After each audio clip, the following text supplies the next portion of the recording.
Odloží si jedno CDčko, zadarmo. S tým, že on potom to napalí celej osade, hej. Adrián, kde si? Tu máš CDčko? A v tejto chvíli už neverím vlastným očiam ani ušiam. Díky, to bolo všetko, pretože v tejto chvíli je tu druhá súťažiaca. Slečna, poďte, neváhajte. Ste krásna, inteligentná.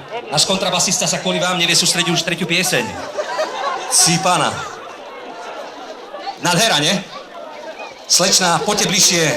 Meno, priezvisko, telefónne číslo, adresu a vek, samozrejme. Takže, meno? Natália. Natália, priezvisko? Starovecká. Zo Smolníka. Zo Smolníka. Číslo domu? To neprezradím. Nevadí. Keď sa tak, Natálka, pozrieš na ich troch, ktorý z nich je najkrajší? Najkrajší taký, že suverene. Ukáž s palcom, bo teraz akože... Tento. Ktorý? Tento. Jasné. A toto je vaše dieťa? Budúce? Nie. Ale feša chlapec. Oči má po basistovi.